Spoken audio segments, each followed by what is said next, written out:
So, Florida's Supreme Court released this report, this interim report on COVID, and their conclusion was that, hello, hi, start your day. Their conclusion was that, oh, COVID's no big deal, and masks don't work, and vaccines don't work, which is complete misinformation, disinformation. Sorry about that. So I wanted to read through this and make the time to completely discredit it because they just released it. You can see right here the date, 2/2/2024. So that was about 3 days ago. Yep, I'm going to be saving this on my YouTube channel after I finish it. I'm recording right now, so you'll be good to go if and when your phone dies. Because I really wanted to tear this thing apart because I will make time to discredit Florida. So let me zoom in. So on December 13th, 2022, the governor of the state of Florida issued a petition for order to impanel the 22nd grand jury. In its 19 pages, the petition described a litany of statements by pharmaceutical executives, state and federal government officials, doctors, scientists, reporters, and other individuals regarding the safety and efficacy of COVID-19 vaccines, ultimately deeming it to be in the public interest to impanel a statewide grand jury to investigate criminal or wrongful activity in Florida relating to development and promotion. All right, so they're starting off right here. This is why they did this. So they're hiding behind the words safety and efficacy of COVID vaccines, and then they're basically saying that we think something fishy went on in terms of the development, promotion, and distribution of the COVID vaccine. So that's why they started this panel, or decided to create this panel. Ooh, what happened?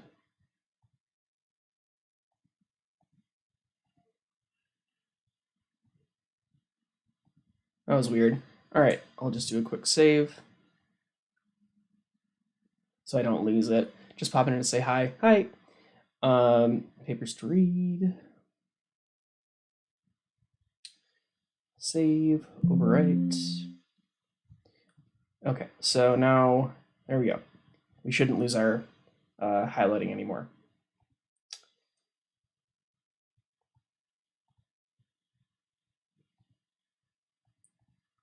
Anywho, so on December 22nd, 2022, the Florida Supreme Court responded to the petition by issuing an order directing impanelment of a statewide grand jury and tasking what would eventually become this body to determine whether pharmaceutical manufacturers and their executive officers and other medical associations or organizations engaged in criminal activity. So yeah, so this is a slanted panel. So they're looking at pharmaceutical manufacturers and people that represent the pharmaceutical companies to see if they engaged in criminal activity or wrongdoing. So this is a slanted panel where they're coming in with this mindset and this mentality.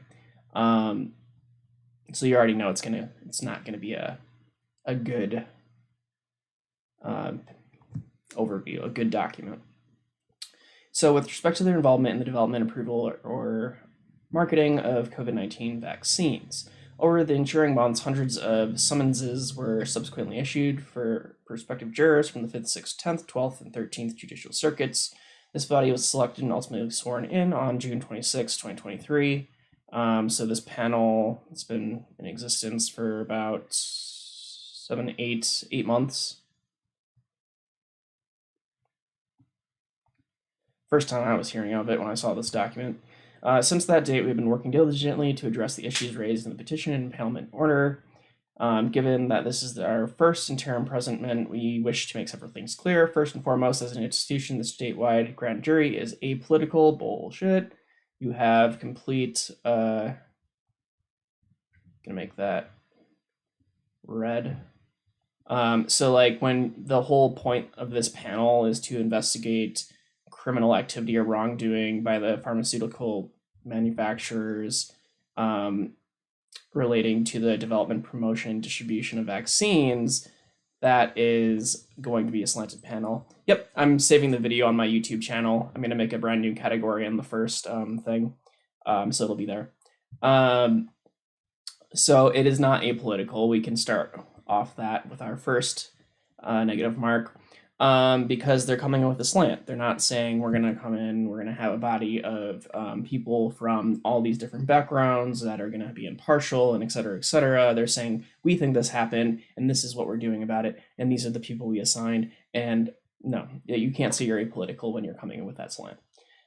So the members of this grand jury are not public officials, and we have no specific agenda with respect to these issues. We were selected at random based solely on our commitment to impartiality and our willingness to devote significant amounts of our own personal time month after month to this process. Through the operation of chance alone, this body is racially and ethnically diverse in age, gender, politics, and even diverse in lifestyles. Okay, so that's a positive note, but we're gonna, knowing that this is why their panel was created and knowing the results of the panel, we know that this is not a political thing and it's not factually accurate in the long run. So no, this is just a little BS thing that they threw in there. So our main uniting feature is that each of us believes in the citizens of the state of Florida deserve unbiased answers to the important questions raised by the petition and the impanelment order. Moreover, we concur if violations of Florida criminal law occurred with respect to COVID-19 vaccines, they must be addressed by the appropriate authorities. We also believe that it is important for those to read this interim panel or presentment to understand that by design, the statewide grand jury is insulated from the influence of the political actors that cause us to be impaneled. Once the governor of the state of Florida issues a petition, his involvement in the statewide grand jury is at an end. Once the Florida Supreme Court issues an impanelment order, its involvement is essentially at an end. The statewide grand jury's power, however, is limited to outputs, indictments, okay, so this is good to know. So two outputs from this document are going to be indictments, which subject individuals or organizations to criminal prosecution based on multi-circuit violations of Florida criminal law, and presentments, which address issues of great public importance for which the law does not always provide a sufficient remedy. I'm going to make that yellow. So the grand jury, quick save. The grand jury presents frequently involve allegations of corrupt neglect or of duty or maleficence by government agencies, private entities, or individuals, and are often accompanied by legislative proposals to curb further misconduct. Occasionally, however, the entire purpose of presentment may be to raise public awareness. So again, they're bolding this as like the thing. And so they're just raising awareness of the issue, and it's like there really isn't an issue. This panel was created with a sole purpose to try and say that the pharmaceutical companies misled the public and that some sort of action should be taken against them because of this.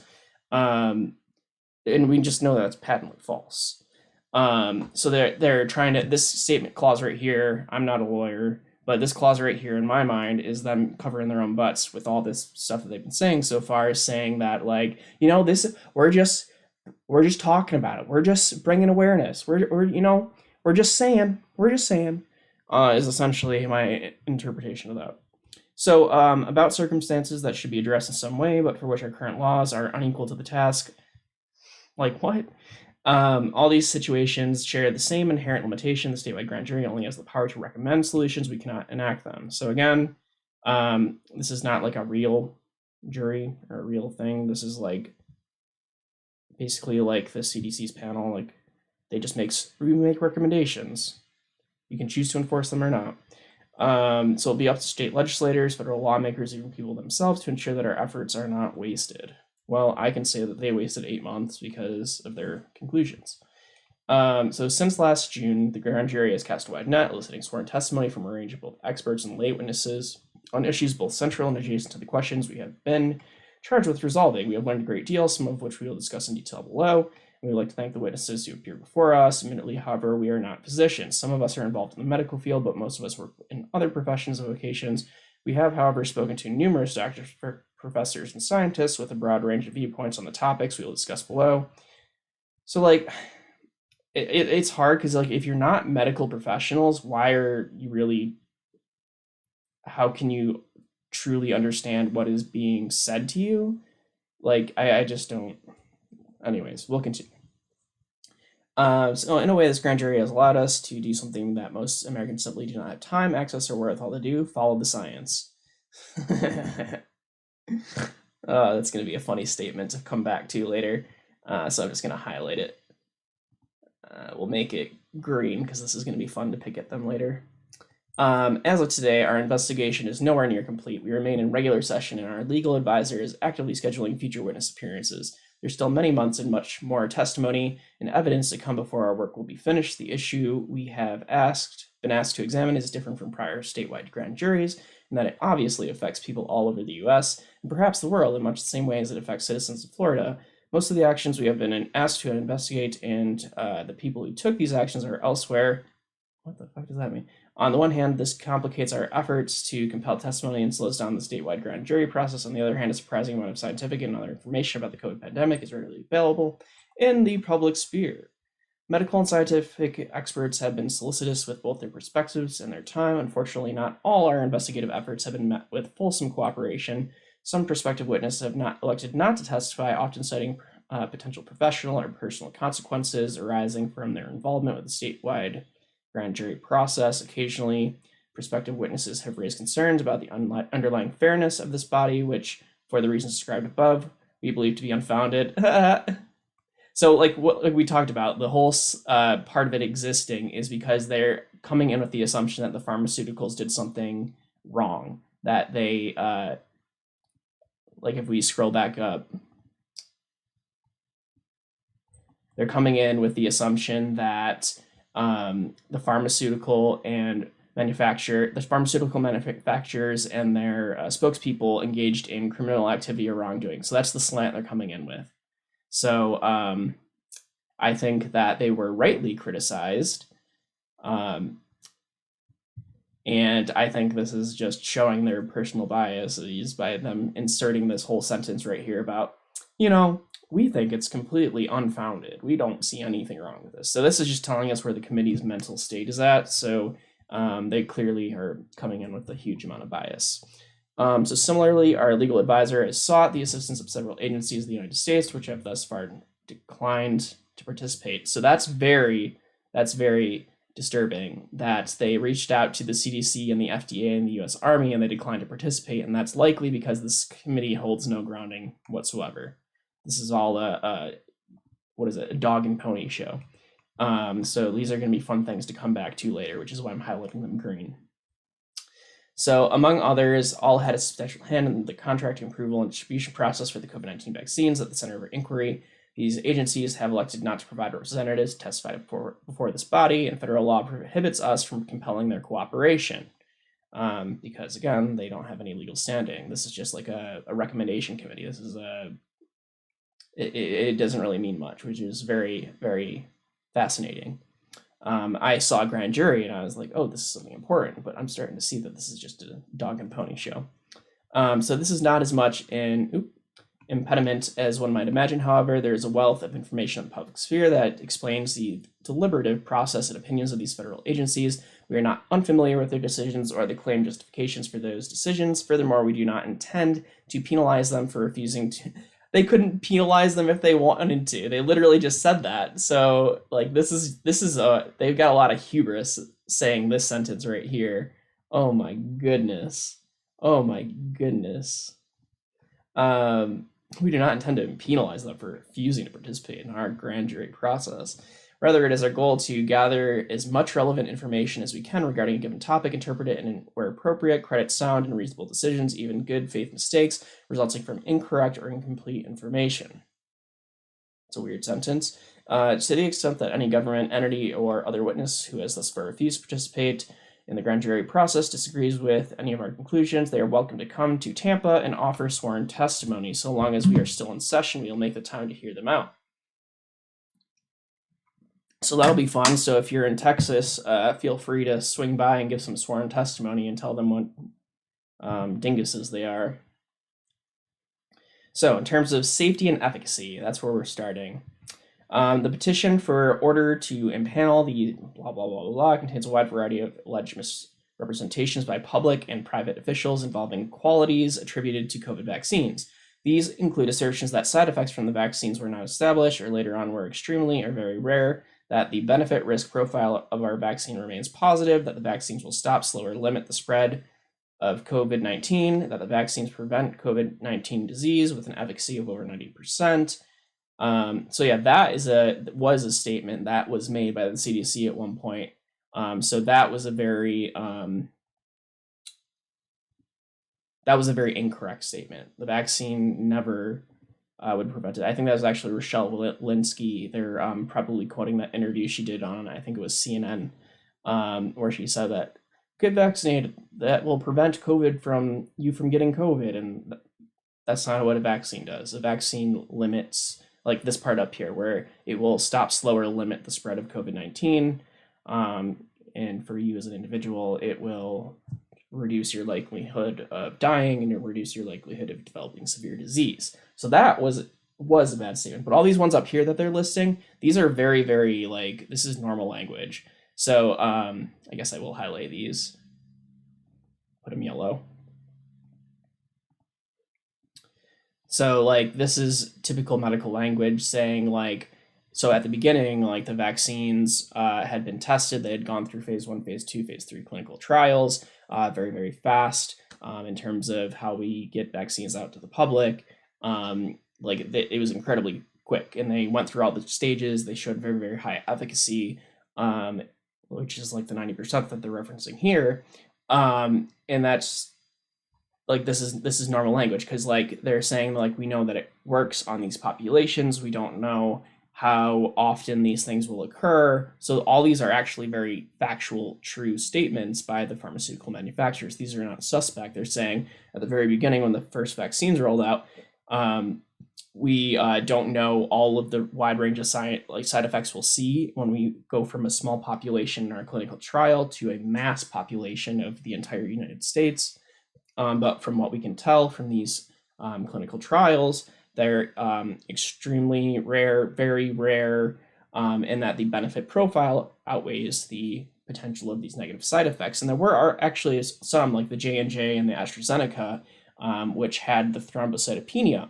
And the thrombocytopenia was a pretty rare complication. It was like 1 in 50,000 people, I think, which very, very small number of people when you have such a large population, but even that was deemed unacceptable, and those two vaccines were yanked from the market. So again, like this is typical language, so there's nothing there. I will give them the prevent COVID-19 disease. Vaccines should have never been claimed to do that. That's on Rochelle Walensky, the first CDC director during that period, and we now have Mandy Cohen. But so that one I'll give them. The rest of it's very normal language. So with an efficacy of over 90%, that getting vaccinated isn't, yep, that's true. Vaccinating isn't about protecting you, but also your community, because that's how you develop herd immunity, is by getting the immunity very high levels in the entire population, so you can protect the vulnerable people, which is typically the immunocompromised, the very young, and the very old. So that's why you get vaccinated. So this is just very normal stuff. Interesting.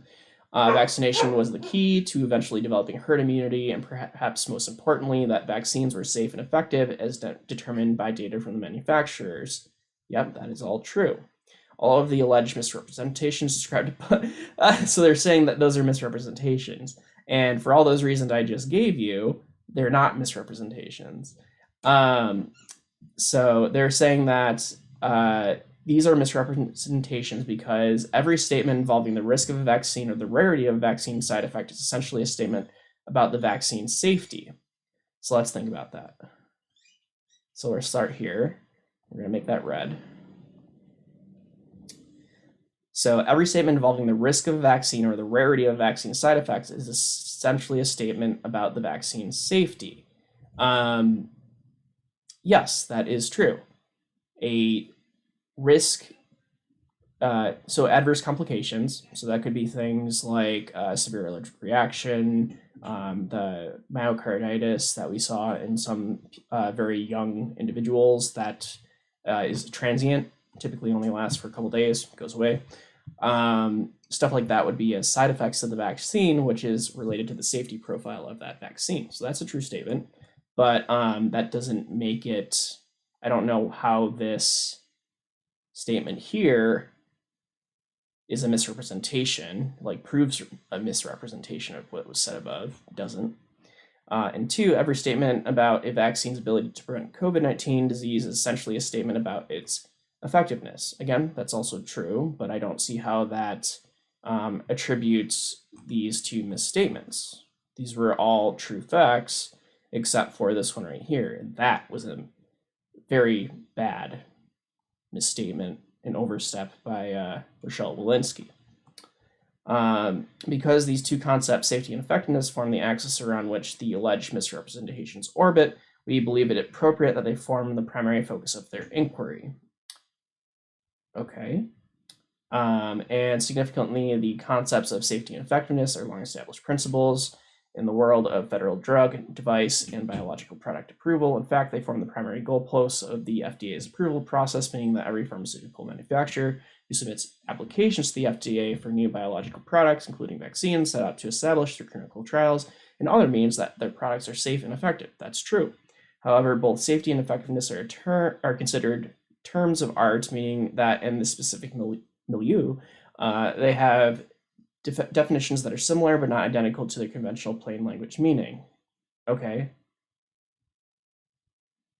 The legal definition of the word safety with respect to biological products can be found in the Code of Federal Regulations, where safety means the relative freedom from harmful effect to persons affected directly or indirectly by a product when prudently administered, taking into consideration the character of the product in relation to the condition of the recipient at the time.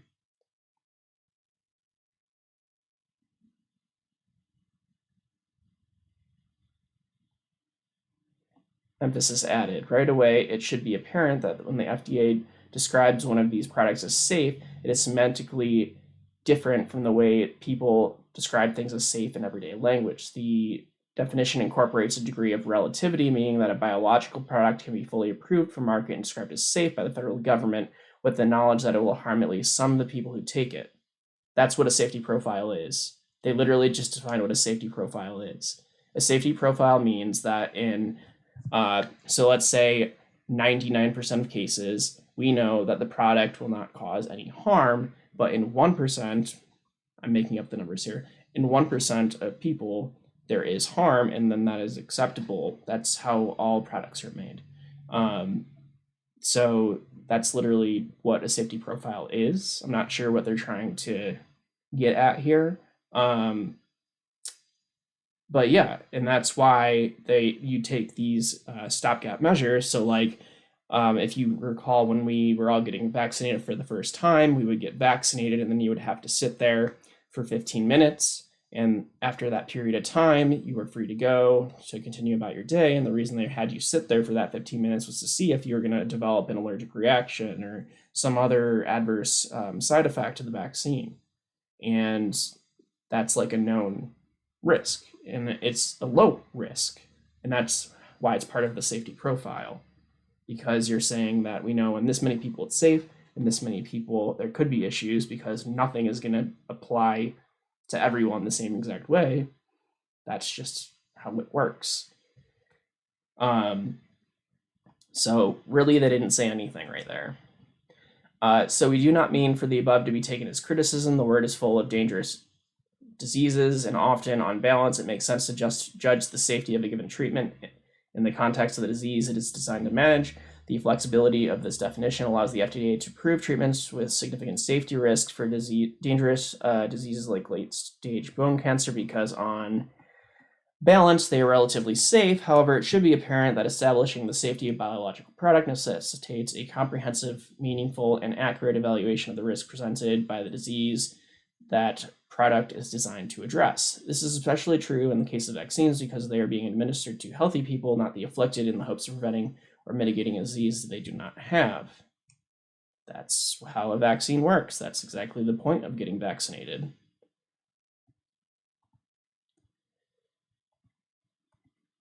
It's really weird that, hi Christina, we're going through the Florida bill. They released a couple days ago a grand jury report out of Florida that was basically saying that vaccines don't work, masks are bad, et cetera, et cetera. So we're diving through this article, or this 33-page report, to sort of dispel their misinformation and disinformation, because like so far we've learned that this committee This grand jury panel that was appointed is coming in with a very specific slant, saying that pharmaceutical companies are basically misled the public, which they did not. They're trying to craft this narrative that vaccines, in this section right here so far, they're trying to craft this narrative that vaccines aren't safe. They try to do a little language trickery, but for people like myself that are in the biomedical field, like they're trying to be like, oh, it's not safe because it's not a so they defined safety up here, and then they're defining like the what was that, federal regulations, I think, I can't find it, but federal regulations of it, saying that like this is what safety means, and then they're saying, well, it's not safe because everyone who gets vaccinated isn't safe from it, and that's not that, like, safety in terms of a medical device or a vaccine is a safety profile, because we know that for the majority of people it's going to be safe and effective, even though we know that there are some adverse events. But then it's like a balance, because there are some adverse events that are so severe, even though they're very rare, like the thrombocytopenia with the J&J and the AstraZeneca, which make it so that the product has to be yanked off the market. And that's what we did. The grift continues. Exactly, the grift continues.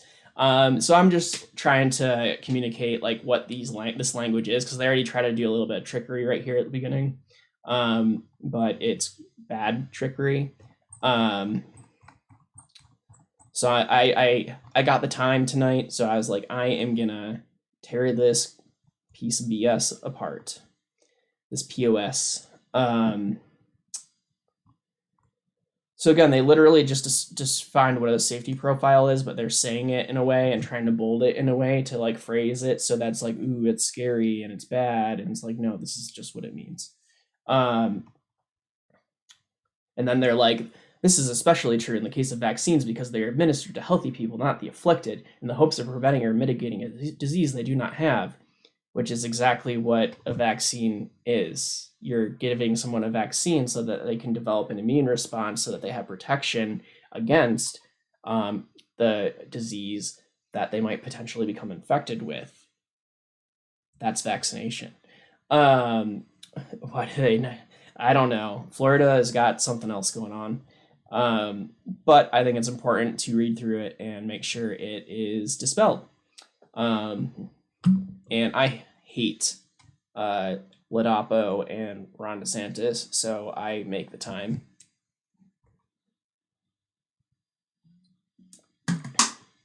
So we have drawn working definitions of both efficacy and effectiveness from a document entitled Guidance for Industry, providing clinical evidence of effectiveness for human, oh, that was weird, human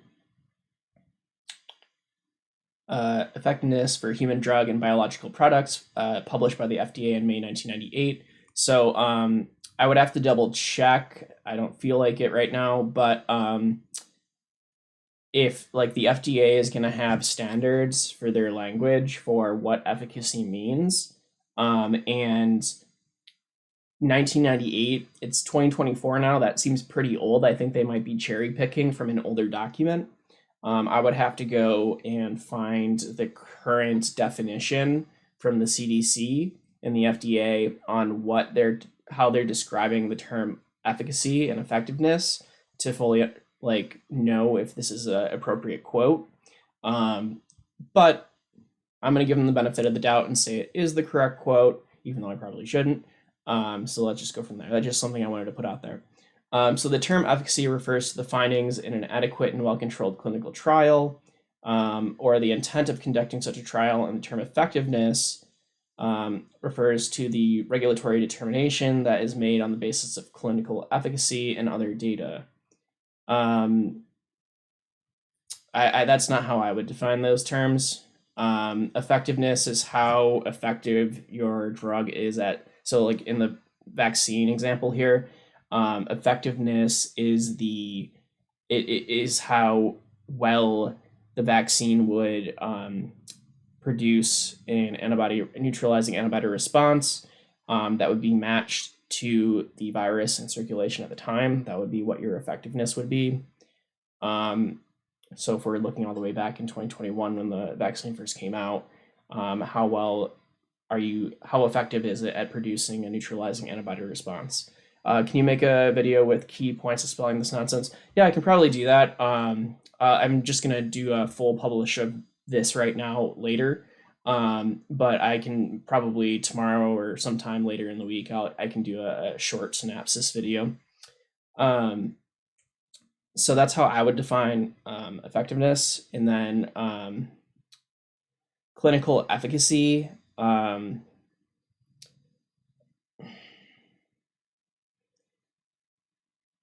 You typically don't use both. You just use one or the other because they're pretty similar terms. Especially with a vaccine, because it's really just the effectiveness we care about. We don't care about the clinical efficacy because we're not putting it into the context of a clinic. So I think that they should really only be using the term effectiveness. This is semantics, but I don't think clinical efficacy would apply. Emphasis added. So these are two aspects of this definition that are significant here. First, efficacy and effectiveness are distinct terms that have distinct meanings. The former refers solely to the outcomes of clinical trials, while the latter refers to the FDA's regulatory determination regarding a drug or biological product. Second, while clinical efficacy is a named component in the FDA's determination of effectiveness, it appears that determination may also be based on other data. Weird sentences. Once again, there's wisdom in allowing the FDA to be flexible. A popular hypothesis or hypothetical example illustrating the need for the flexibility to consider other data involves reducing the risk of death from jumping out of airplanes using parachutes. A well-designed randomized control trial would require the proponent of that intervention to assign some of the, I already know where this is going, some of the portion of study participants to jump out of the plane without parachutes as a control group to establish the efficacy of the intervention. Obviously, such a study would be neither ethical nor informative. The effectiveness of using parachutes as an intervention is so obvious it can be well established by observational data alone. In this way, considering other data, especially when potential ethical concerns arise, is entirely necessary and appropriate. Okay, and then the definitional relativity. So far we're on page 6. They've said next to nothing. It's a lot of word verbiage garbage. So the definitional relativity incorporated into these critical terms present a conundrum to the grand jury. As a practical matter, one cannot determine the truth of any statement touting the safety or effectiveness. That's false. This is a demonstrably false statement. We know the safety profile based off of the frequency of adverse events. That's how you define what the safety of something is. So yes, we do know the safety. We know that in however many percent of people, there is no adverse effects that happen outside of traditional immune response that you would get from a vaccine, which you can then compare to other vaccines if you really want to do a safety profile comparison of the COVID vaccine against other vaccines that have been well established. That's another way to compare it for other data against a safety profile. And then the effectiveness is how well a person is developing a neutralizing antibody response. So you could test serology, do serology testing, which is essentially testing a person's immune system response. This would be like the T cells and B cells that would be produced. That's something you could do. And that's how you could measure the effectiveness. And then that's how we know, like, you have, like, it takes like 2 weeks to develop that response. That's like a direct measure, like to develop the full response to the vaccine. That's a direct measure of the effectiveness of the vaccine, is how well you're developing an immune response. So when they say that they can't determine the truth of safety or effectiveness, that's demonstrably false. You can determine the effect of safety and effectiveness because you can, of all those things I just said. That is very, very false. So COVID vaccines without first making some judgment about the risk posed by the COVID virus. So now they're throwing in the COVID virus. This is going to be the interesting part. I'm kind of excited. Not only has our understanding of this risk evolved substantially over the last 4 years, the dangers posed by this novel virus has been arguably diminished to a greater or lesser extent. Show your sources, my friends. Show your sources. That is not true. The development of effective treatments for those stricken with symptomatic COVID-19 infection. All we have is Paxlovid and a couple antivirals. We have 3 antivirals that are approved. So we have treatments, but that doesn't mean that the risk of COVID is gone. Not everyone can get the treatment. Not everyone does get the treatment. And some doctors won't even prescribe the treatment. So no, that is not a good argument for saying that, oh, we have less risk because some people can get Paxlovid.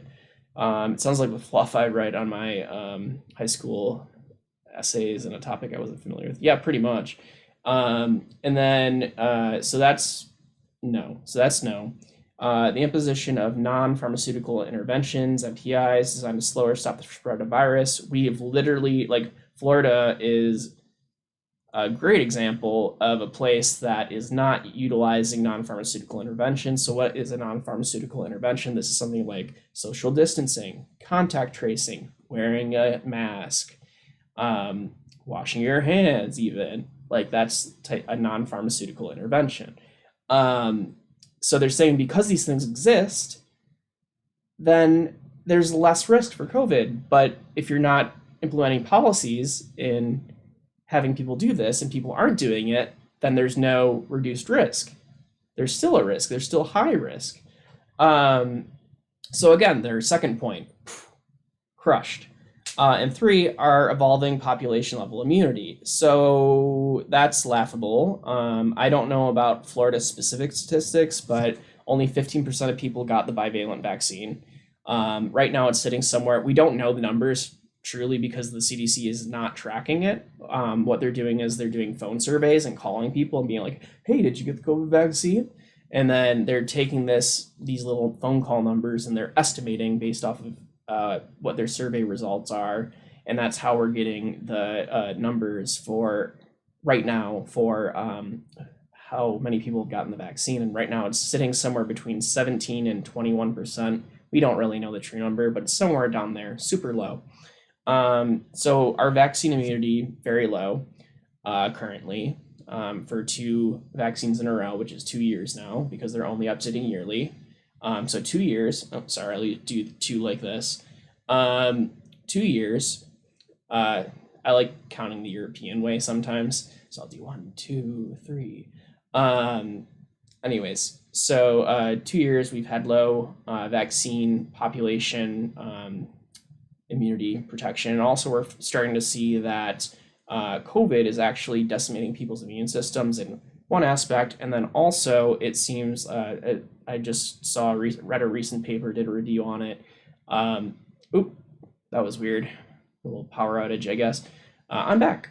I also did a recent review paper showing that people that aren't up to date on the vaccines don't have as wide a protection against the newer variants, and this was from 2023. And then, so that's one side of it. And then on the other side of it, the infection itself does not seem to be conferring adequate immunity.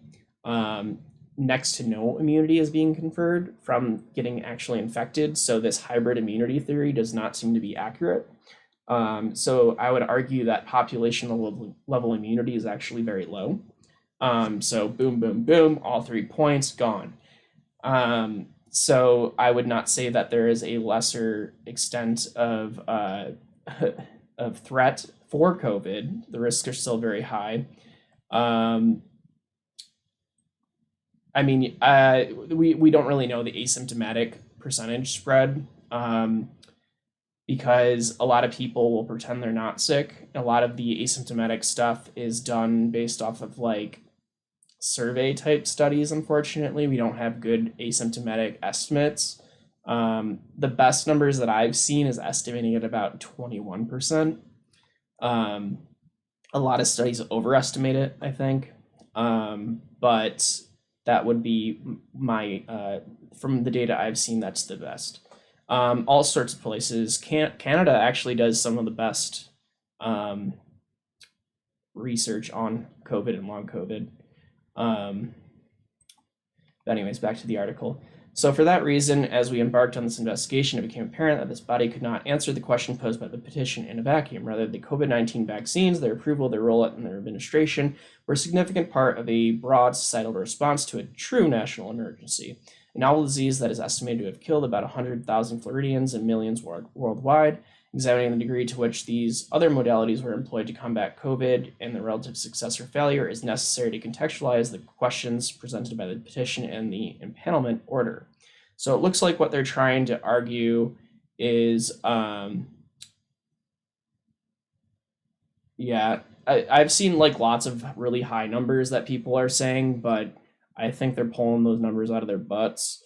I think the actual number is somewhere around like 21% from what I've seen in the studies for asymptomatic infection for people that are just watching the video. Sorry about that.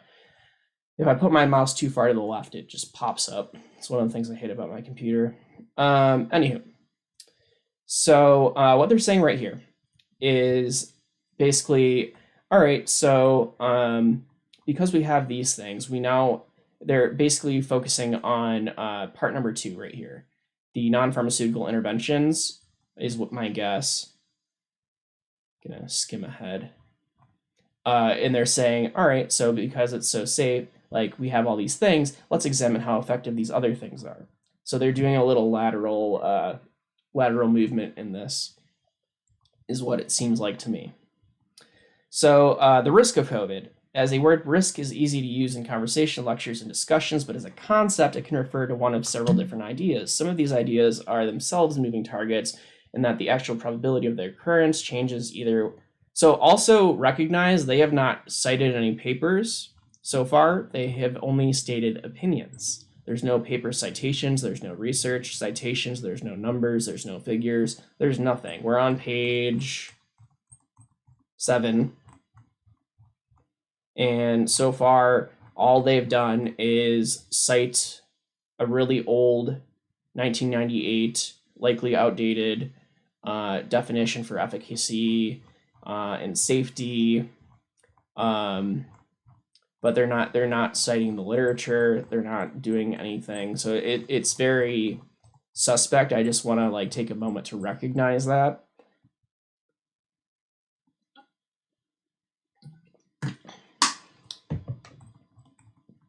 Anyways, moving on. So some of these ideas are themselves moving targets in that the actual probability of their occurrence changes either with time or is dependent on one or more factors, sometimes referred to as confounders. So that's not what a confounding variable is. Well, it kind of is what a confounding variable is, but one, they're not showing the probability. I'm not seeing that number that they're showing here. I'm getting ahead of myself. Let me just see what they say, and then I'll refute it. Okay, so when a person discusses the risk of COVID, he or she, or they, could be referring to any of the following: infection risk, symptomatic infection risk. Really, those should be one thing. It's just an infection risk, and you could have a symptomatic presentation or asymptomatic presentation. You should not be breaking this into two different things. It's one thing. Hospital risk, long-term risk, death risk. So this should be one thing.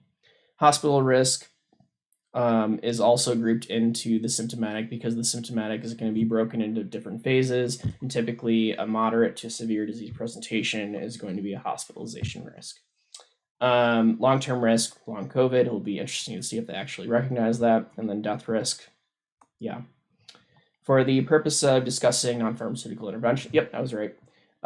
Non-pharmaceutical interventions, we need not go into exhaustive detail regarding all the risks described above. We will spend time in future presentments, I don't think that's a word, describing and explaining the details of each of these risks in a manner appropriate to the issue at hand. So starting off with number 1, infection risk. The risk of infection is the likelihood that anyone going about his or her ordinary life is going to be infected by COVID. This risk starts as a straightforward expression of viral contagiousness. However, it can vary substantially based on how many vectors exist through which a person may come into contact with the virus. So infection risk is dose, how long you were there. So dose is basically how much virus you were exposed to. The infectious dose is about 100 virions, estimated from early 2023. It's likely lower now, but that's the estimated dose that we have from the most recent Homeland Security report. So the infectious dose is basically the threshold you would have to meet to become exposed enough to be contagious, like then develop some sort of manifestation of COVID. Then there's the dose, there's the exposure time, so how long you're exposed to that person. So if a person's expelling 1,000 virions a minute, which is the average, and you're very close to that person, there's a high likelihood that you're going to be infected. But if you're sitting very far away from them, there's a less likelihood that you're going to be infected. But if you're exposed to them for a very long period of time, enough virions will start to accumulate and spread and spread and spread and spread that your infection rate will go up over time, even if you're far away. So there's dose, there's exposure, and then there is the non-pharmaceutical interventions. Are you wearing a mask? Are you not wearing a mask? Are you breathing really heavy? Are you immunosuppressed? Like, there's a bunch of other personal factors that are also associated with that, but in essence, it's really just the dose and the exposure time are the main ones. However, it can vary substantially depending on how many vectors throughout a person might come into contact with in the virus, and the existence and number of viral vectors are heavily dependent on social and environmental factors like individual living arrangements, the size of crowds in cities, the density of people in residential communities or business districts, seasonality, the proportion of time given person spends indoors versus outdoors, air circulation, filtration quality in indoor spaces, and a multitude of other factors. Infection risk is highly useful for discussing NPIs, which aim to reduce viral transmission by limiting the number of susceptible people who are exposed to a given pathogen. So that's interesting. So they're saying limit the number of susceptible people who are exposed to a given pathogen. So they're not differentiating between source control, so putting a mask on a person that is infected with COVID so they don't expel virus into the air, it gets caught inside the mask. And then they're not differentiating between protection, like personal protection. So wearing a mask to protect yourself from virus existing from the person shedding the mask, because some viruses could escape if they're wearing a surgical mask or something like that. And yeah, so that's interesting that they're not, I'd be very interested to see if they address this. So we're going to keep reading, obviously. So the risk of infection is often referred to with the expression written as R naught, which describes the number of people to whom a single person can transmit a given communicable disease. Influenza has an R naught that varies between 0.9 to 2.1, meaning that averaging for all social and environmental factors, each person who gets seasonal influenza is expected to spread the virus between 0.9 to 2.1 people. So yeah, it's just basically how many people will you give it to if you get infected on average, statistically, in a population. So significantly, however, an R naught of less than 1 means that the infected population will shrink, while an R naught of more than 1 means that the infected population will grow. And remember, COVID's a very, very high R naught number. It's somewhere between like 13 and 20, last I saw. And that was when we had estimates. We're not currently tracking that type of thing right now. So, and typically have shifted more to an R effective measurement, which averages based off of population density, just divides by the population size. I don't like that one. I like the R naught a lot better. Yeah, we're reading. We're gonna find out what they say. But so far, this is true. It can be challenging to accurately estimate R naught, especially when a given virus produces only minor symptoms or infects some portion of the population asymptomatically. Early estimates, which tend to be based primarily on those who appear for medical treatment, are positive test results from those who are already symptomatic, tend to understate R naught. On January 30th, 2020, for example, the WHO estimated the R naught for COVID to be 3.28 to 2.79, respectively. In February 2020, so it's very interesting that they're using very, very old estimates. R naught's essentially the average number of people. If you take any person infected with COVID in the population, that's the average number of people they would spread it to. So it's basically, if you consider a person as a vector, if you're spreading a 1-to-1, then you're not really going to be spreading too much virus throughout a whole population. But if you're spreading greater than one, so like we'll use the R naught for Omicron 9.5, so about 10 people. So we'll say 10 people. So if you're infected with COVID, you can infect 10 people, and then those people can go on to infect 10 more people, and those people can go on to infect 10 more people, which can very quickly explode through a population. So that's what the R naught is. It's a statistical number that gives us a correlation to think about how fast viruses can spread through a massive population. And again, remember, influenza is between like 0.9 and like 2. So these early estimates, which I remember it being much higher than that, I don't think these are accurate. I think they're cherry picking these numbers. Later papers have given wider estimates, 1.9 to 6.5. I was seeing much higher than that from even way back when. And I still think they're cherry picking on the low end. I remember seeing Omicron between like 13 and 20. I think this is a very low end paper that they're referencing, but it's weird they're not putting citations in. So typically when you're referencing stuff, you put a citation in a paper, or say blank et al. Showed this. So that's weird. For example, a journal article published in March 2020 estimated the average R naught. So what journal article? Who are the authors? Estimated R naught for COVID Omicron variant to be as high as 9.5. Again, I think it's higher, but we'll just use their 10. So again, that's much, much higher. That's an order of magnitude of 5 times higher, not order of magnitude, but it's 5 times higher than the flu. For the March 2022 estimate of that. So again, that's weird. We're in 2024. This is a 2024 publishing. They should be showing stuff much closer to nowadays. In terms of time, it's weird they're using very, very old studies. That's always an indicator. If people are using old works for a majority of their paper and it's a recent publishing, a lot of times it's either because the research could be very, very old and it's a topic people don't look at a lot. But with COVID, that's not the case. So that means they're cherry picking.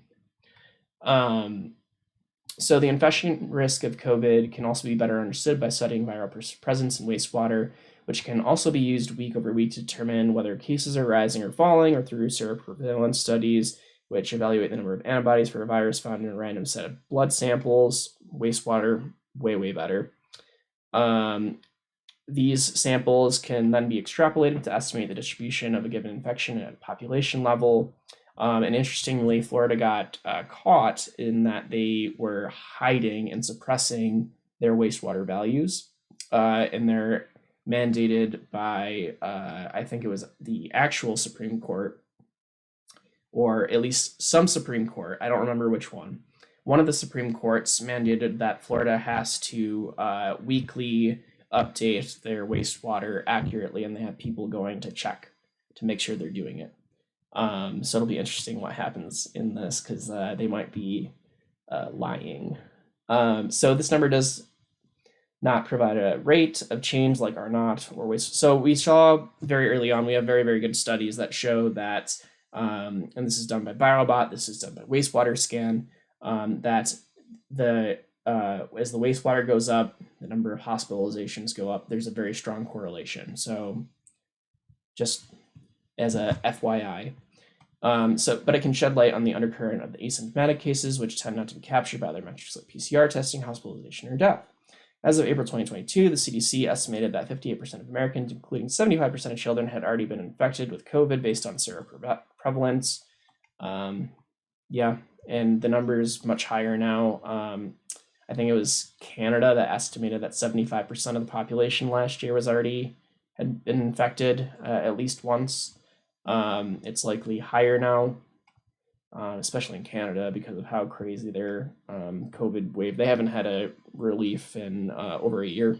It's almost been a year and a half. Anywho, so we expect, given the R naught of subsequent variants, that the number is significantly higher today and will continue to climb in the future. Yeah, also true. So that again shows that when you have higher transmissibility, you have higher risk. So that's the point they're showing here. I don't know why that's being thrown in here. Whistleblower. Yeah. I don't remember who that person was either. Rebecca something. But yeah, that I was very. That made me very appreciative and happy because I like a long time ago. I remember looking at the Florida data and being like, I don't understand how it can be like so high and then it just goes like flatline. It didn't make any sense. It wasn't following any of the waves. I knew something was funky. Just like with Japan right now. Japan had a weird lull that was way too sharp. It's not mimicking any of the other waves. And now they're jumping back up. I think something weird happened. I think something sus happened there. But yeah, so that's always a thing to watch out for. So it'll be interesting if they acknowledge it here. So the risk of symptomatic infection. So again, so like this whole section is titled, what is it titled? Infection risk. And they're showing that the infection risk is high. Using what they define, they're showing that it's getting more infectious, more transmissible over time because our R naught is continuing to increase. So I don't know how that is supporting their points.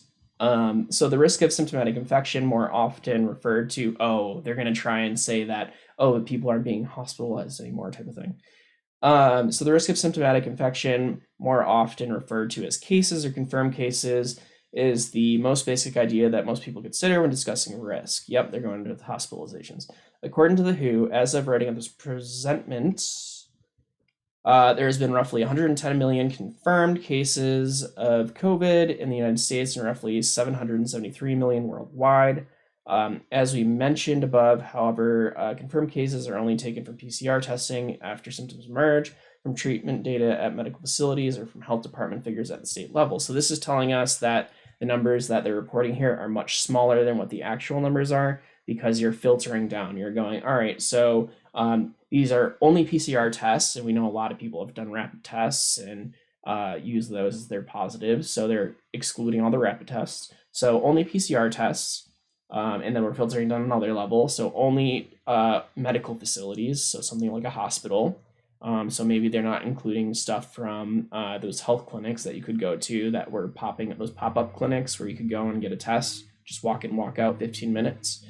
So likely they're not including those. It's only symptomatic people because they're taking the PCR after symptoms emerge. So this is filtering it down even more. So only hospital, only PCR testing, only symptomatic individuals, only at medical facilities, and only included in the health department figures at the state level. So this is another filtering level because we've seen Rochelle Walensky, when she stepped down, she documented it very well that, you can watch it in the highlight from when they were doing the interview of her that I did on my YouTube. The hospitals collected data, they passed it up to the states parsed down their data, so we lost data, and then the states sent it to the CDC or other agencies, and then the data got lost and filtered down even more because of the states filtering it down from what the hospitals report. So you're getting like filtering at every level, which is reducing the data even more. So again, this is very, very reduced data. And these are the numbers, 110 million. So they're likely much higher. Just to go through a mental exercise. No, that's not true. If anything, the wastewater right now is an undercount because the current variants are more predominant to cell-to-cell membrane fusion, which means that they're fusing tighter to like lung cells.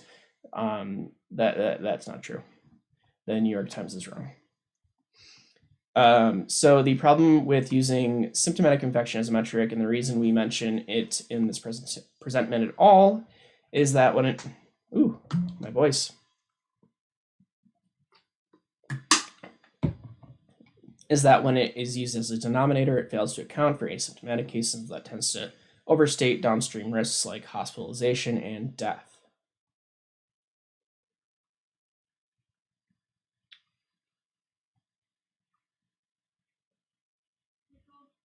What?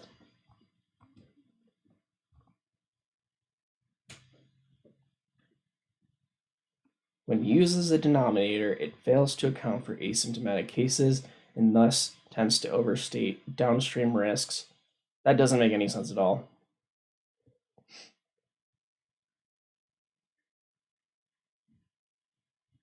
Let's just read on. That sentence is unintelligible. So cases can be undercounted because persons do not have access to tests or choose not to report test results. We already talked about that. As the pandemic took its toll, there was evidence that some people were hesitant to test or report for fear of being hospitalized, stigmatized, or forced to quarantine.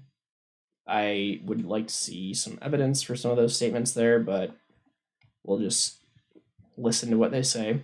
Early in the pandemic, for example, researchers estimated that the spread between confirmed cases and positive seroprevalence results was 8,430 to 306,000, resulting in only 2% of infections being confirmed. So again, they're just showing that it's in undercount, that the number is likely much higher, which means that the risk is higher. So I, again, don't understand how they're using this to support their arguments to say that the risk is low. This is just confirming that, yes, the risk is high. Conservatively, later estimates put the percentage of symptomatic COVID infections anywhere from 45 to 65%, a rate which will likely fall as testing decreases and humans develop further immunological familiarity with the virus. So this is a patently false statement again. So again, they're making a big assumption here, saying that because of population immunity over time, the symptomatic prevalence will decrease. We don't have any evidence for this. They did not show any evidence for this.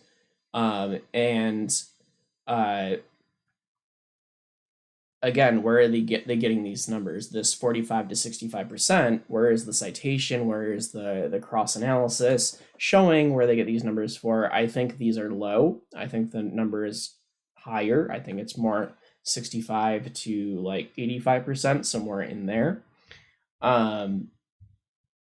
From what I've seen for the symptomatic prevalence, really they just showed that the numbers, all of this is literally just telling you that the number reported 110 million is an underestimate. It's a guaranteed underestimate. The true number is much higher.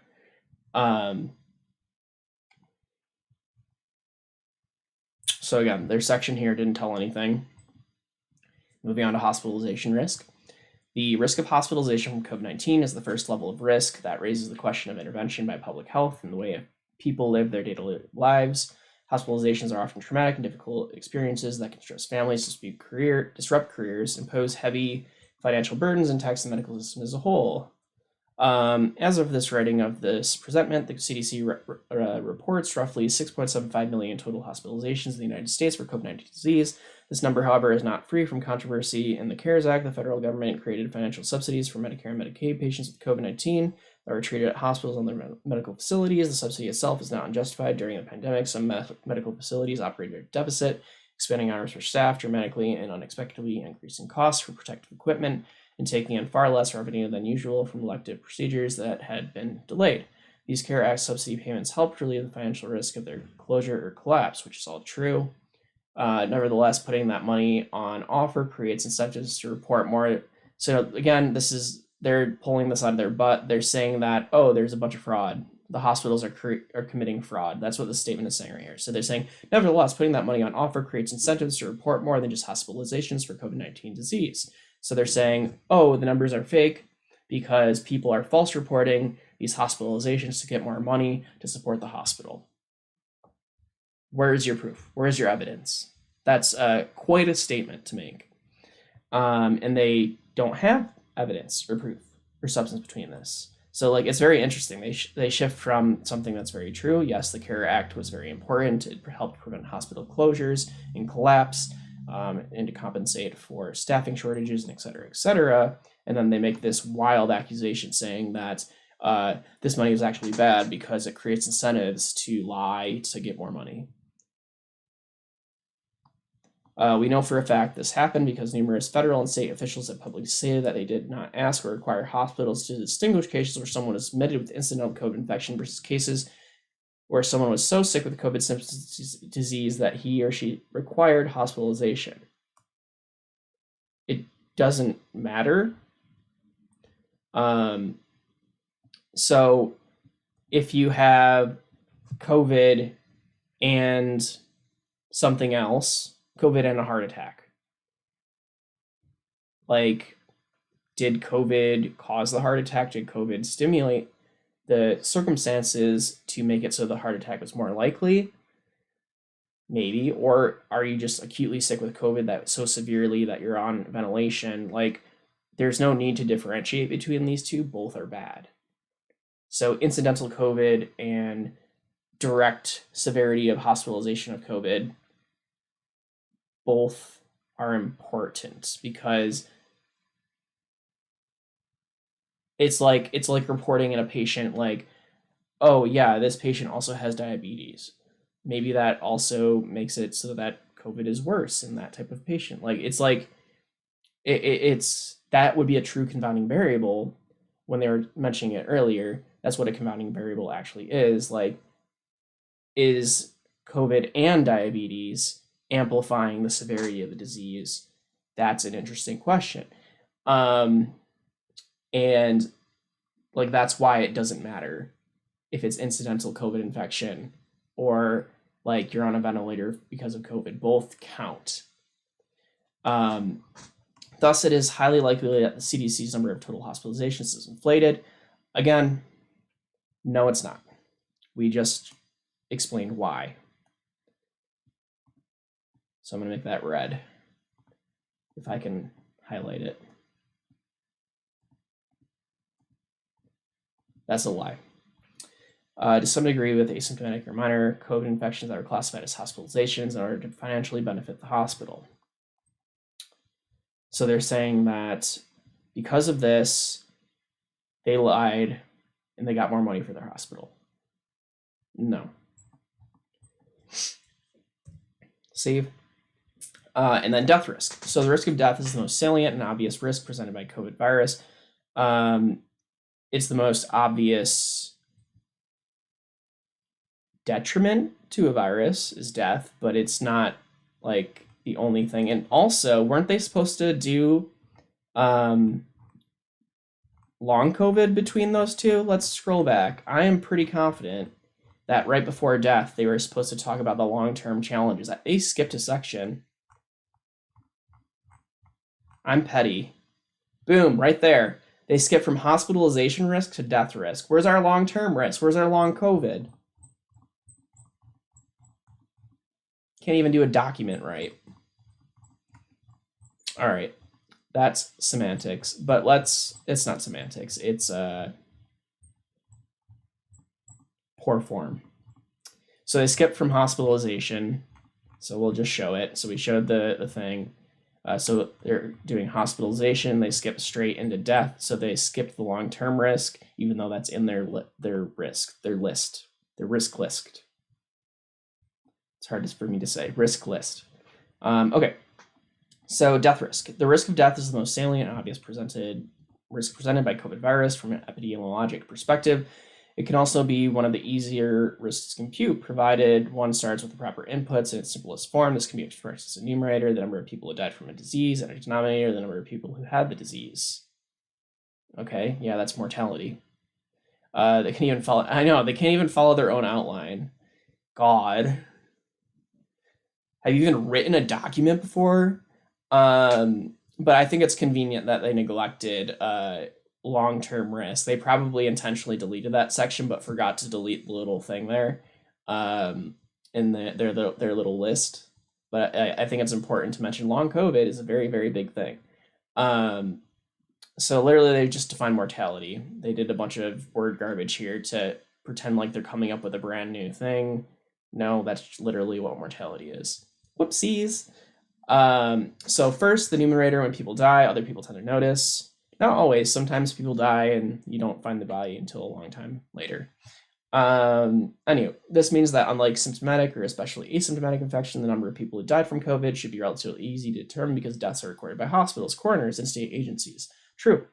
So, for example, the CDC reports that as of this writing, roughly 1.17 million have died from COVID disease. Also true. A lot of people. Like the number of total hospitalizations, however, this figure is largely inflated, likely inflated to some extent with people who died with rather than of COVID. Again, same thing as with the hospitalizations. You can't differentiate between the two things because that's literally a confounding variable that they try to like off play earlier, in that is it like COVID and being a smoker and lung disease that caused your death? Is it the fact that you had terminal cancer and got COVID and that killed you? Is it the fact that you had kidney disease and got COVID and then the COVID is what put you over the edge and killed you? It's the chicken or the egg. It's the chicken or the egg. And so this is a idiotic argument. Like I don't like using that word, but it's an idiotic argument because you literally can't divorce the things, because unless you go every single death, every single case, and you dissect it and you're like, all right, COVID just happened to be here and it's really these other things that caused it. So like maybe this person was dying of sepsis and they happened to get a COVID infection. So the COVID infection didn't actually kill them, the sepsis killed them. But if you had a patient that like had other issues and then got COVID and then died, like you can't divorce the two. And then you would have to go through. So like their argument's poor. The number of people where that's going to be the case is going to be very, very low. I don't think it's accurate. I think it's much more likely that things like coroners will miss these different COVID things, that maybe not all the information will be reported upwards. I think the number, again, is likely an undercount. We always see that these numbers are typically undercounted as opposed to overcounted. So again, false.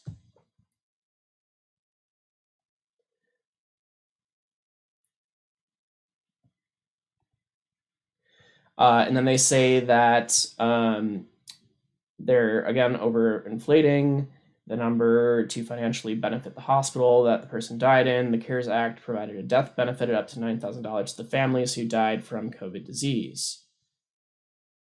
Okay, so right there, that's a terrible logic statement. So they're saying that hospitals lied to give money to patients.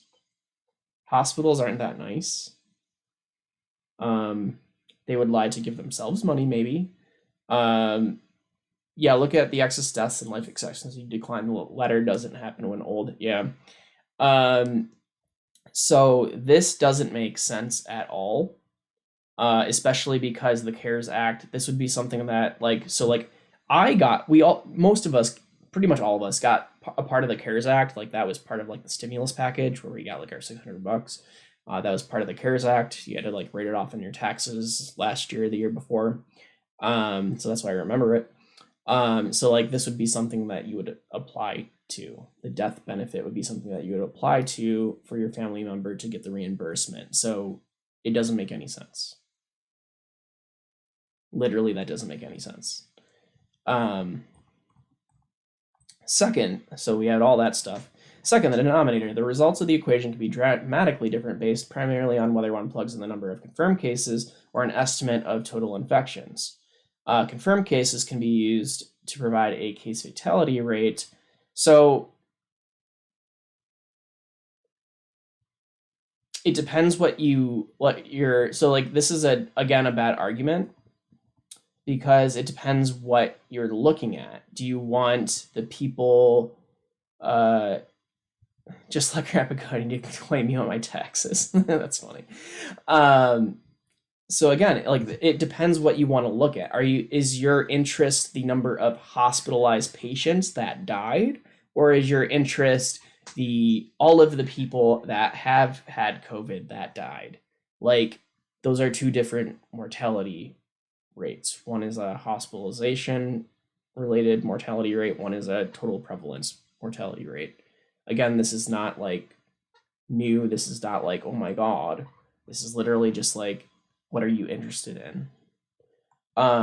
Being the question. But the rate is very likely to dramatically overstate the risk of death by ignoring unreported infections. The Director General of the WHO did exactly this when he caused widespread panic by saying in March 2020, globally about 3.4% of reported COVID cases have died.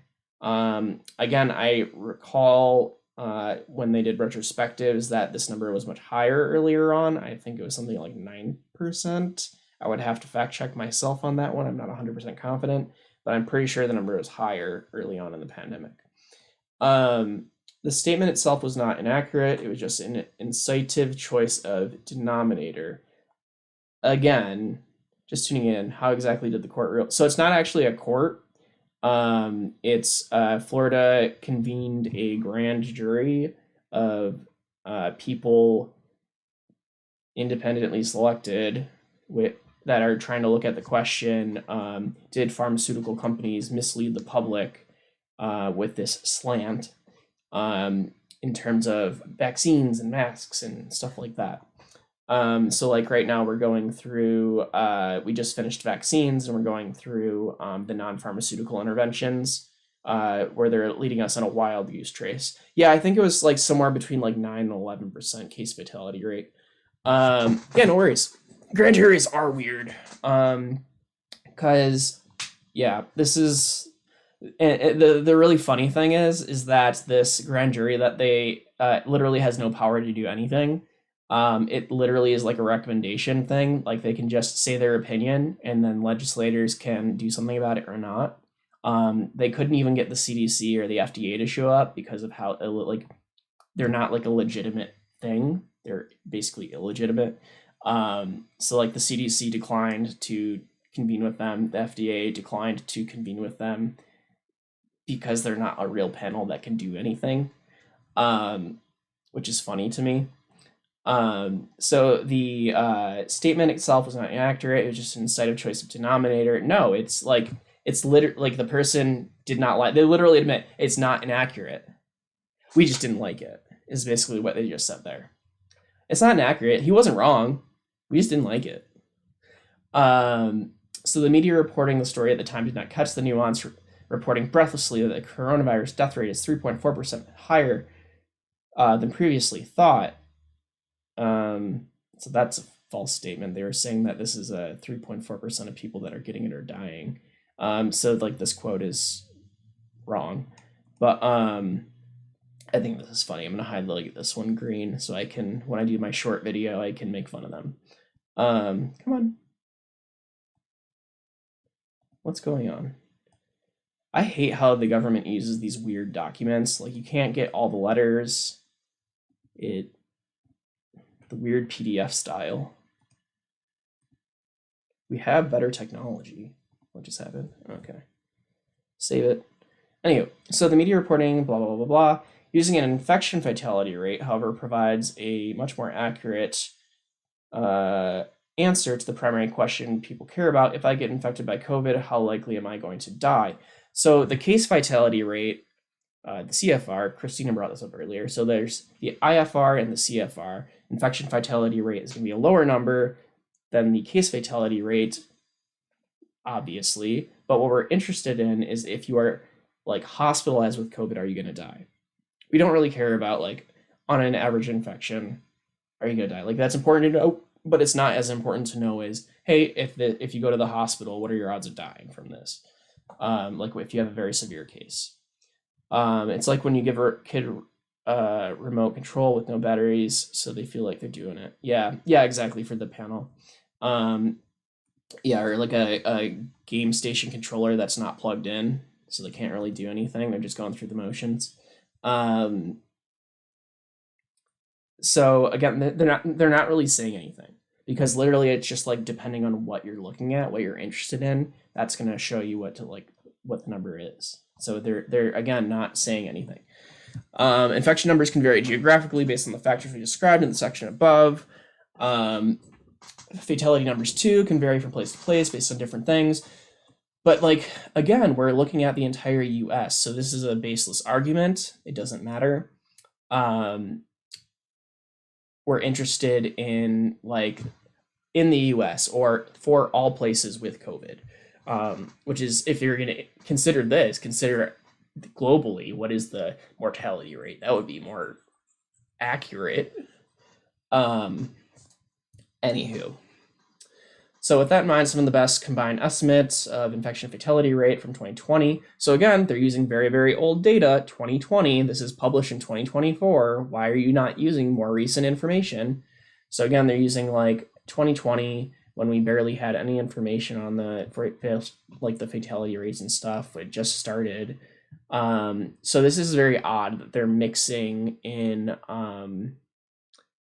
2024 information with specifically 2020, 2021, 2022 is what they're basically referencing, focusing heavily on 2020, because you have to understand that as time goes on, the numbers are going to be more accurate, because we're going to have more information over time. That's literally just how information works. Like when we start off, we don't know too much, and then we learn a bit more, and we learn a bit more over time, and then we know more. So this is a big sign that they're cherry picking the information to try to it's intentionally misleading. The whole document at the very beginning is coming in with a slant saying that we think this, even though they have no basis for it. And then they're cherry picking information and studies from very early on when you're the most likely to have the highest amount of error, because we didn't know as much back then. It just came out. It didn't exist, and then it existed. COVID-19. So when you're publishing a report in 2024 and you're heavily focusing on 2020 information, that's a red flag. So the number is likely to blow over time, but because the non-pharmaceutical, I talked a lot and I didn't read. So I read in my head. Fatality numbers too can vary from place to place, blah, blah, blah, blah. With that in mind, some of the best combined estimates of infection fatality rate from 2020 published in scientific journals range from 0 to 1.63%, with a median of 0.27%, around 2.7 people per 1,000. Again, we need to be looking at the most current numbers, not 2020 numbers. Those numbers, so like if we're focusing on 2020 numbers to give their own argument style back to them, there were barely any cases back then. There wasn't a very high infection rate. The wastewater was super low comparatively to now is like 500 versus like the several thousand that we have now. Many, many more hundreds of thousands of people were infected. So, and we've shown that the transmissibility has increased. The R naught has increased. The severity of disease is approximately similar. I don't know, man. So significantly, the infection fatality rate estimate itself is highly stratified by age. So they're showing that, oh yes, early on in the pandemic. So again, this is 2020 information, which is outdated. They're showing that very old people, 75 and over, are most likely to die, when we know that it's all age groups essentially right now. So these numbers make it clear that despite that, depending heavily on age, a person's infection fatality rate could be dramatically under or dramatically over the median of 0.27%. Through the lens of these numbers, COVID-19 is statistically almost harmless. Oh my goodness, that is so false. It is not harmless to children if you're using current numbers. A single COVID infection is generating long COVID in about 33% off of 2023 Canada report on children with long COVID. And that was likely after a couple infections. So I think children are probably going at a higher frequency rate than what we're seeing in adults, is my guess. We need more information on that currently, but it is not harmless to children and most adults. We know that this is factually incorrect. We know this is blatantly wrong. We know that COVID is hitting everybody of all ages very hard. And while early on we had this high prevalence to the very, very old and the very, very young, this is sort of downshifted and everything else is raised up, where it's kind of like instead of like a sharp U, it's kind of like a low M, I guess, is how I would describe it. Not as much as one would think. The CDC lumps all comorbid conditions together, stating that the risk ratio of COVID-19 death, the number by which one would multiply his or her baseline based on other factors, increases with the number of comorbidity conditions a person have. I think like the estimate is like 67% of people in the US have at least one comorbid condition. So like that's always something important to consider. I'm pretty sure it's likely higher than 67%, but essentially 2 in 3 people have at least one comorbid condition. So like that's always something to take into account when considering this type of stuff. So the risk ratio could be anywhere between 1.5 with single condition to 3.8 with greater than 10 conditions. This escalation is not unfounded. Multiple comorbidities do have an additive effect on risk, but it has the advantage of simplicity at the cost of accuracy. Data published in July of 2020. Again, why are you focusing on 2020 data or in 2024? And this report was published 3 days ago in 2024. Data published in July 2020 describe with specificity the degree to which various comorbid conditions can positively affect the hazard ratio of SARS-CoV-2 infections, raising risk by specific amounts in individuals' specific conditions. So this is just a long way to say that people with comorbidities, not even immunocompromised, I haven't mentioned immunocompromised yet, but people with comorbidities have an increased risk of having a higher severity. So by the massive exponential impact of age, this is by far the most important comorbidity. Again, they're presenting on 2020, 2021. Yep, no problem, bye. 2020, 2021 information. The numbers have changed since then. We also conveniently leave out how one infection causes, yeah, exactly. One can, like, getting infected with COVID even once can cause a lot of these comorbidities, and a COVID infection itself should be considered as a pre-existing condition or a comorbidity, because the number of infections with each subsequent infection, your risk goes up and up and up, and the single COVID infection, like the first one you get, can cause long-lasting effects, like long COVID, but really just you have post-viral complications as well. Not always long COVID. So they're using a SEER, susceptible, exposed, infected, recovered acronym, because those are the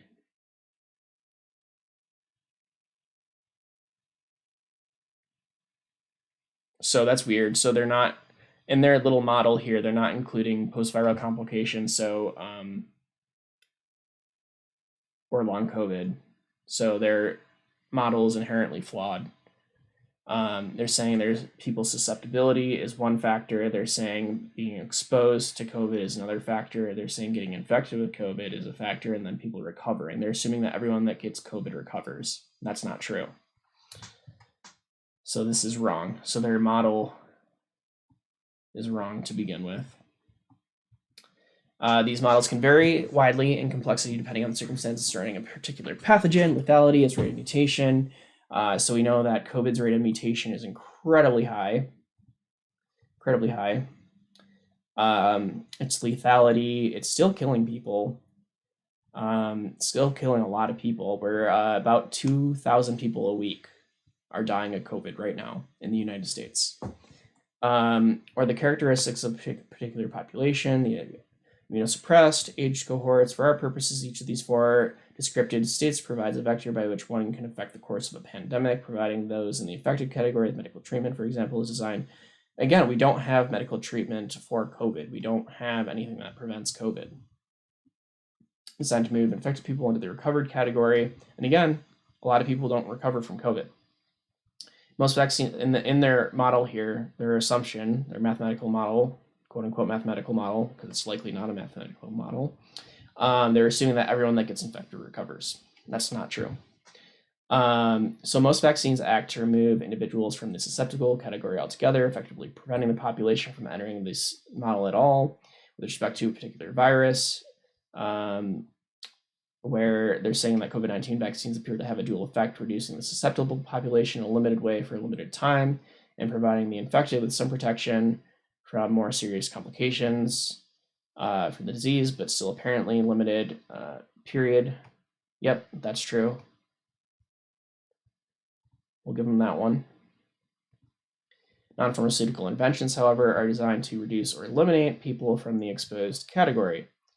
So non-pharmaceutical. So if you wear a mask, it's going to significantly reduce your chance when you're exposed to COVID of moving on from the exposed category to the infected category. It's not perfect, but it is dramatically reduced. So in the last 4 years, all manners of non-pharmaceutical interventions have been employed around the world in response to COVID virus at the government, corporate, and individual level. To be clear, non-pharmaceutical interventions do not have to be mandated. Yes, they do. We actually have shown that. A very interesting study got published that showed that if you give people the option, if you are handing out masks at the door and you give people the option to take a mask, they more often than not will not take the mask. While if you tell people that they have to take the mask, they will take the mask and wear it. So that's false. We know that's not true. An individual who stays home from work because he or she comes down with a cold is essentially self-employing a non-pharmaceutical intervention. That's not self-employing. That's called isolation and quarantine. That's literally how you prevent other people from getting sick. So that's not really a non-pharmaceutical intervention. Like maybe it is. I guess we could consider it that, but it's not an individual measure. That's a public health measure. Didn't DeSantis outlaw mask mandates in school? Yes, Florida did do that. They outlawed mask mandates in schools. They moved it on to a personal choice.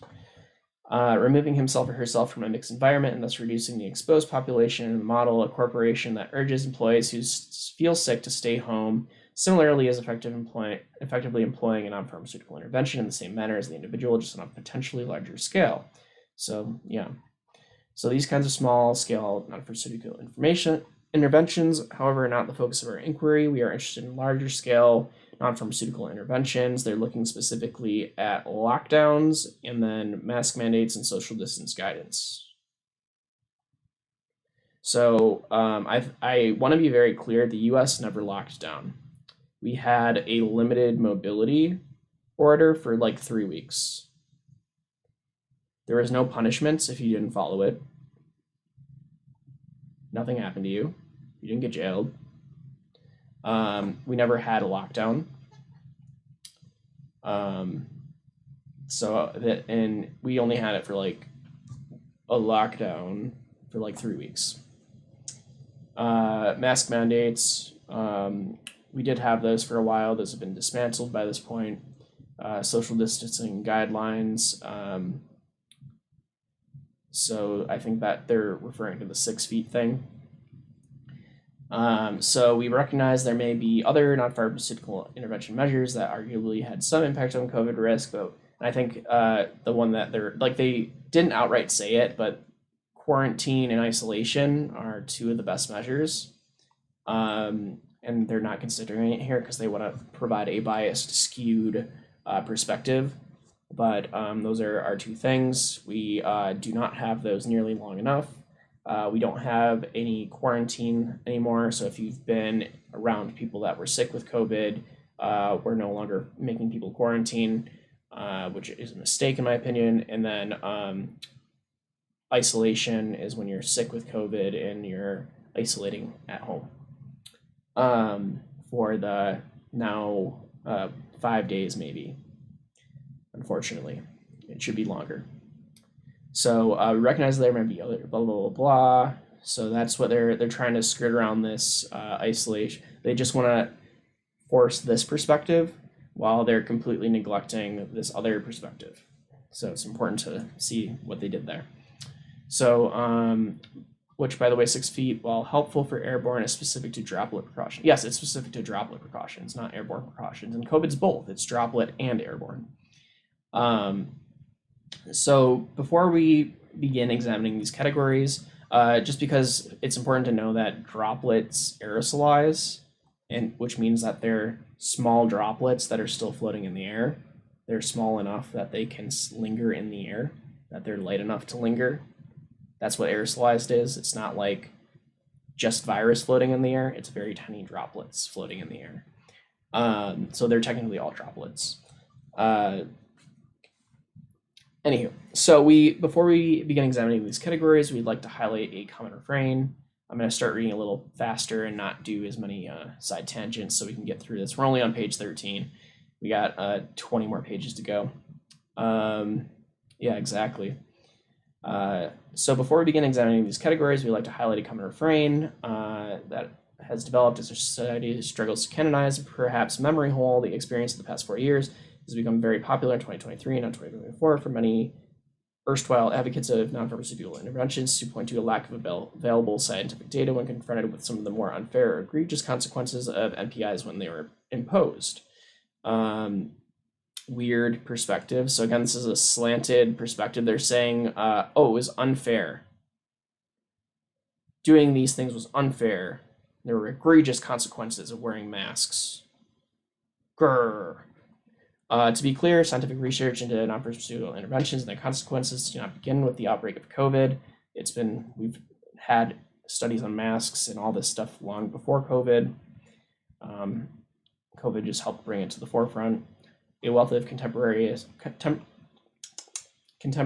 scientific information already existed in major publications that could have informed a much more robust and meaningful response with respect to non-pharmaceutical interventions, but much of it was ignored or even attacked by mainstream public health and media entities in the early months of the pandemic for reasons that are not always clear.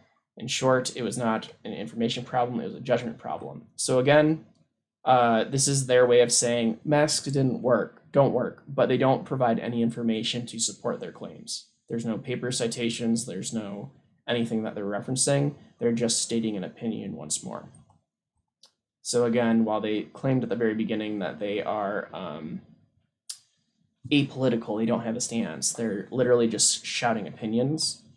Why don't they discuss air purification methods for NPA? Convenient. Yeah. They even mentioned air filtration early on in the beginning, but they didn't. It's not listed here. So again, let's go to lockdowns and stay-at-home orders. So on August 5th, so that was all they had for the masks. They don't have any evidence. They don't have any papers. They don't have any citations for what they're saying. So on August 5th, 1969, astronaut Neil Armstrong, what the fuck? Celebrated his 39th birthday in an Airstream trailer modified by NASA scientists to function as a mobile quarantine facility after he and 2 other Americans returned from the world's first successful moon landing. This 21-day mandatory quarantine for the 3 astronauts conceived by NASA was a nod to the many unknowns faced by humanity in the wake of the Apollo 11 mission. Humans had never landed on the moon and certainly had never walked on it. No one had any concrete knowledge as to what could be hiding in the lunar dust. 3 astronauts had tracked back. What the fuck does this have to do with COVID?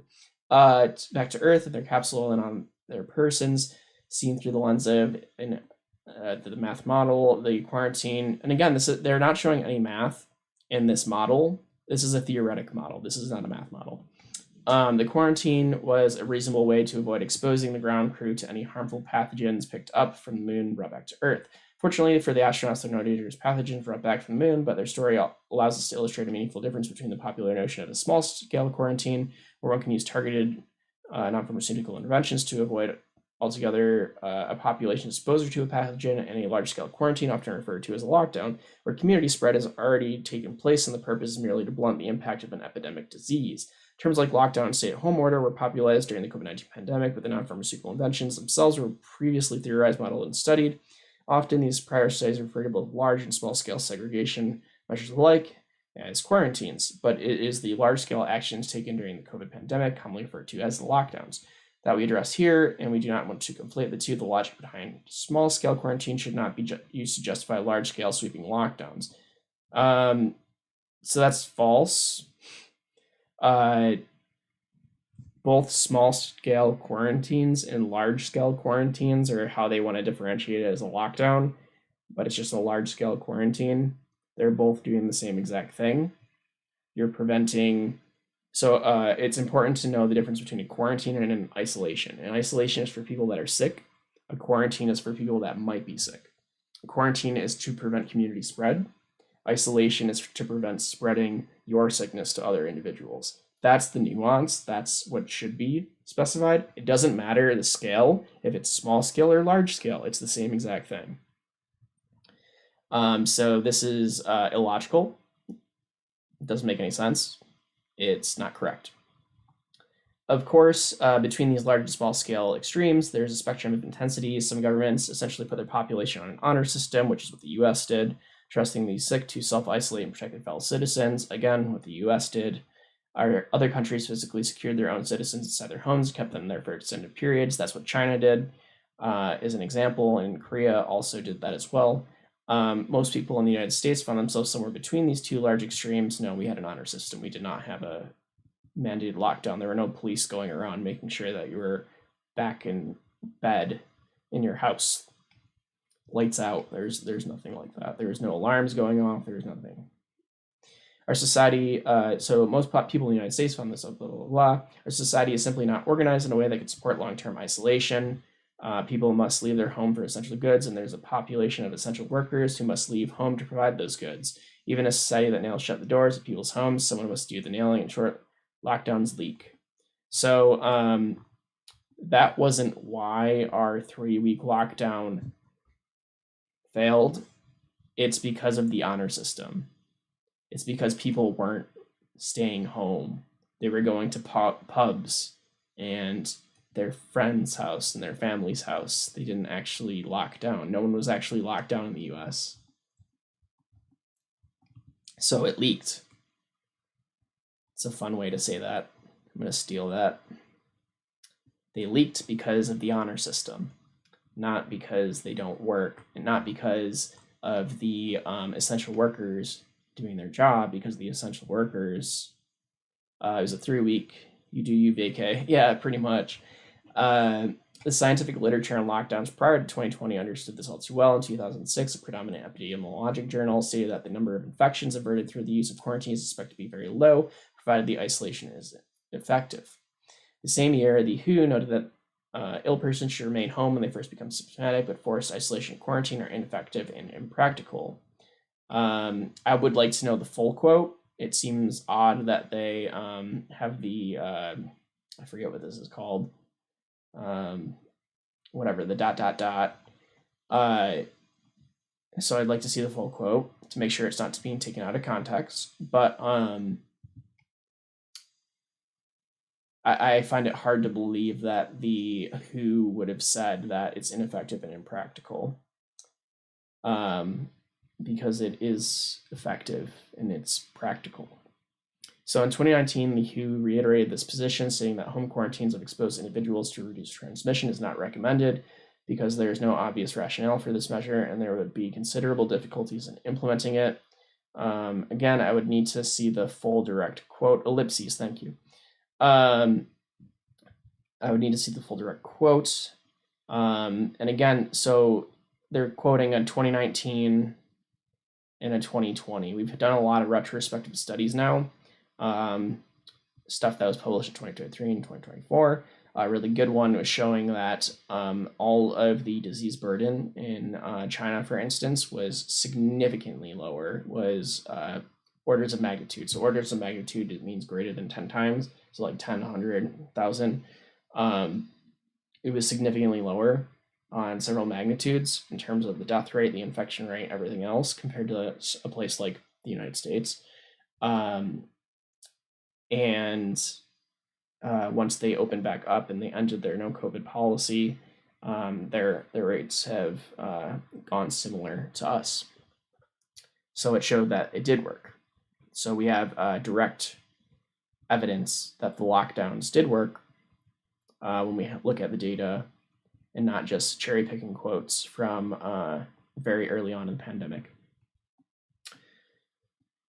So to Chinese government apparent success with lockdowns with the following statement. That's something that I don't think we could possibly do in the United States. I can't imagine shutting down New York or Los Angeles, but the judgment on the part of the Chinese health authorities is that given the fact that it's spreading throughout the provinces, it's their judgment this is something that is in fact going to help in containing it, which is true. That's how a quarantine works.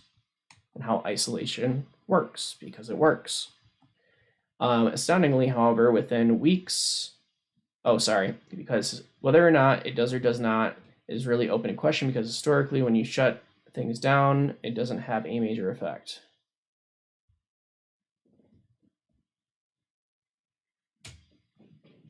So they're just quoting some random person. The director of the National Institute of Allergy and Infectious Diseases. I would like to know who that person was. It would give me a better sense. But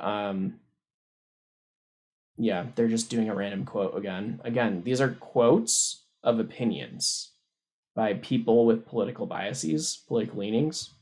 These are not facts. These are not citations. This is not information. This is all opinion. So astoundingly, however, within weeks, at the urging of the same officials, nearly every state in the United States was adopting some form of mandatory government-enforced stay-at-home measure. Again, very important, a stay-at-home measure. It's not a lockdown. So closing schools and shuttering businesses. Schools are closed. Businesses tried to be shuttered, but we know that a lot of businesses actually stayed open, such as restaurants and pubs. So the grand jury carefully examined contemporaneous scientific and popular media to find evidence of what shifted the opinions of these officials so dramatically in such a short period of time. What we found was that a series of media articles and studies based on observational data touting the success of early lockdowns in China. One study was based entirely on claims by the Chinese government that it completely reversed the occurrence of COVID cases reported daily. Similarly, WHO representatives returned from a February 2020 press check-in in China claiming the country was setting a new standard for response to the virus. They did. This isn't okay. Prominent authors jumped on broad hyperbolizing that acting strongly in the short term could save millions of lives, but failing to act would cause millions. So that's also like, this is a very important point. Like, the inaction of the US government to actually enforce and mandate lockdowns in the United States has directly contributed to millions of deaths, at least hundreds of thousands of additional deaths, and like long-term disability and lots of infections. Like, that should not be forgotten in all of this. So, but failing to act because pushing the Overton window bit by bit into what had been previous anathema. Again, just a bunch of BS. Of course, these authors were strictly correct.